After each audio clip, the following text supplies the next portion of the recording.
President Trump signed a $15 billion disaster relief package today. The bill saw 90 no votes, somewhat remarkably, in the House, all from Republicans who objected to that surprise deal that President Trump struck earlier in the week with Democrats, tying the hurricane funding to government funding more broadly and the debt ceiling being raised as well. I went to Republican Congresswoman Ileana Ros-Lehtinen's home to talk about fractures in the GOP and preparing for Hurricane Irma.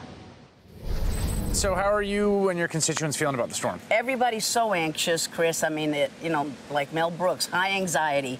Are people stressing it? Because it's weird. I've talked to a fair amount of people who are like, we were here for Andrew, it'll be fine. And I think that when they talk to me, maybe I stress them out. I don't know, but they're just very anxious. They watch TV and they're just thinking it's doomsday. And if they've prepared, which is what our message has been, everybody's been on the same page. We were here for Andrew, and let me tell you, this was chaos. Chaos during the storm and a horrible disaster post-Andrew. There was no coordination between agencies, between levels of government. This is not happening. You think lessons have been learned? Absolutely. Lessons learned.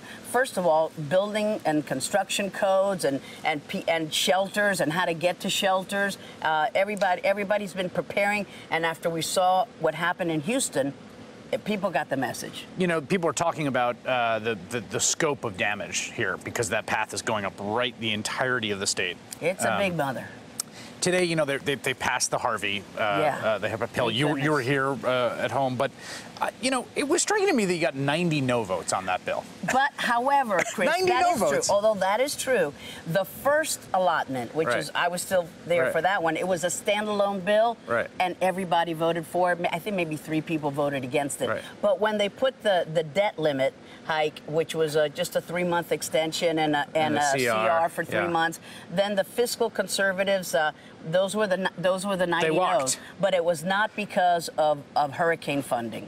That I agree with, but I guess I wonder, like, what do you think about when you think about the reliability of a governing coalition in this Congress to be there for if Florida needs? We need to prove it, and it's up to us. Nobody's going to teach us how to do it.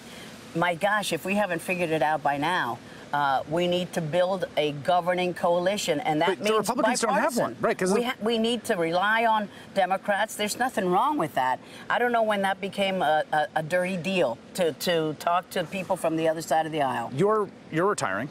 Retiring, but hey, after 29 years. I'm not saying you're retiring early. I'm just stating the fact that you are retiring. Yes. And you saw yesterday Charlie Dent. Charlie Dent and Dave Reicher from Washington State, all members of the Tuesday group, the moderates, what we call the governing I know coalition. You like that adjective.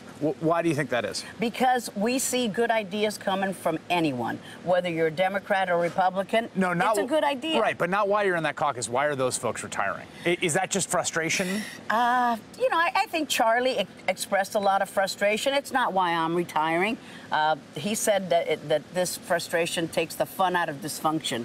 I think they're a little bit tired with the Trump administration and having to do some common sense governing. I'm not retiring for that reason. It's time for young bloods to come into my seat, and we've got great candidates at running. So, you know, this is an area that study after study has shown sort of uniquely vulnerable to climate change, right? Particularly sea level rise. You got 90% of Miami-Dade is only within 10 feet. Do you feel confident the federal government is doing what it can when you have someone like Scott Pruitt at EPA, who questions the science on it, the president, that we're planning properly so that this area can be sustainable and thriving into the future? Well, I think we have good examples of what can be done. For example, Miami Beach, the mayor there, Phil Levine, is showing. Look, maybe it's not perfect. Maybe you know some of the tricks have worked and some have not. But he's trying. He's trying to make it work, and it's going to save his city. It's going to save constituents in the long run. It's going to save their pocketbook. So our party needs to forget about who caused climate change and all of that nonsense, and just say, look, this is real. Sea level rise is science. This is not somebody's opinion. It's guided by science. Do you ever say that to your colleagues and say, look, this is a real thing? Like, I'm telling you, it's just not, it's not a complete. And you know, there's many of us who believe that, and we're slowly trying to get our party to understand that this is happening. But some people will say, oh, you know, climate change is weather. We've always had different weather, and we've always had hurricanes. It's not about that. It's about the sea level is actually rising, and it's going to wipe away Miami Beach, literally, not figuratively. It really is. And, you know, we spend a lot of money on beach renourishment, millions of dollars, that we all fight with the U.S. Army Corps of Engineers to get that sand. And we need to do better development, better planning, better zoning, and then once we've built it and it was a mistake, we need to deal with that reality. Hey there, I'm Chris Hayes from MSNBC. Thanks for watching MSNBC on YouTube. If you want to keep up to date with the videos we're putting out, you can click subscribe just below me or click over on this list to see lots of other great videos.